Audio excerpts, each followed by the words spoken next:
일본이 후쿠시마 원전 오염수를 바다에 방출하기로 결정하면서 당장 우리가 먹는 수산물 관련 걱정이 커졌습니다. 유통업체는 방사능 검사에 일본산 안 팔겠다고 거리두기에 나섰는데 정작 일본산 수산물이 많이 들어오는 부산의 경우 검사 건수가 3년 동안 50건도 안 됩니다. 지난달엔 한 건도 없었다는데요. 정지주 기자입니다. 일본산을 판매하지 않습니다. 요즘은 수산물 코너에서 이 안내문들 종종 만날 수가 있습니다. 일본이 후쿠시마 원전 오염수를 바다에 방출하기로 결정했죠. 오염수 정보도 제대로 공개를 안 합니다.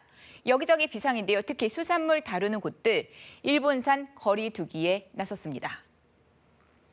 먼저 대형마트입니다. 원전 사고 났던 2011년부터 일본산 수산물 팔지 않았다는데요.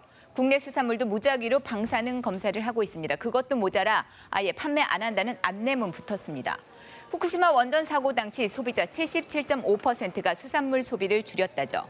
마트들 또 소비 감소로 이어질까 싶어서 미리 대비를 한 겁니다. 일본산 수산물 방사능 수정왔습니다. 자, 이번에는 수산시장입니다. 일본산 수산물의 방사능 수치 일일이 확인을 합니다. 서울 노량진 수산시장의 일본 수산물 비중은 전체의 3.6% 정도입니다.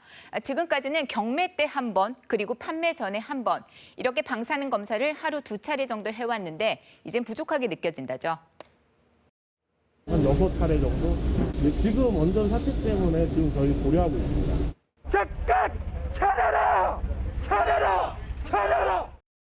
전국 25개 수산단체들은 일본 대사관 앞으로 갔습니다. 원전 오염수 방출 철회를 촉구하면서 대사관에 성명서도 전달을 했는데요.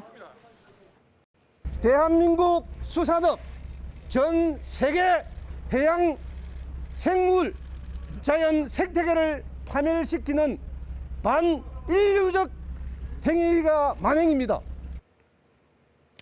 동해안 어민들도 강력 반발하고 있습니다. 바다에서 오징어나 꽁치를 주로 잡아왔는데 이 오염수 방출 결정 때문에 일단 어획량도 걱정이고요. 또 수산물 판매가 저조해질까 이것도 우려됩니다.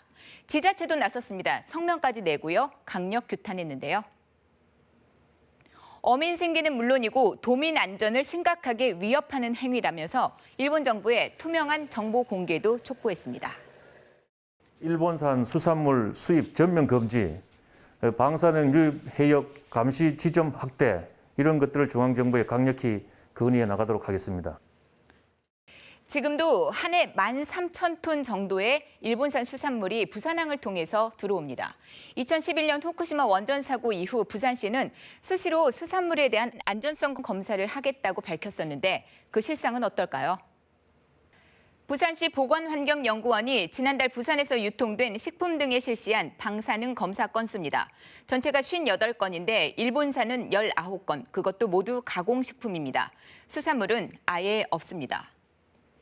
일본 수산물에 대한 3년치 검사 건수를 봐도요, 이거 단 49건에 불과합니다. 평균 한 달에 한 건꼴인데 보건환경연구원은 의뢰가 없었으니까 검사가 없었다, 이렇게 밝혔습니다. 수산시장이 있는 자치단체라면 마땅히 일본산 수산물에 대한 방사능 검사 의뢰를 했어야 하는데 하지 않은 겁니다.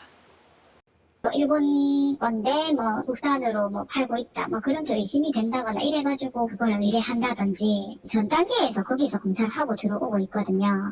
그래서 구청에서 따로 저희가 의뢰하고 이런 건 없어요. 더욱이 안전성 여부를 확인하는 검사 인력은 5명, 분석 장비도 넉 대뿐이라죠. 우리는 언제라도 이렇게 오염수를 통해서 오염수를 넘어서라도 우리 연안으로 올 수 있단 말이죠. 불충분한 검사 현실에 일본 정부는 제대로 된 정보도 안 줍니다. 걱정이 더 커지는 이유입니다. KBS 뉴스 정지주입니다.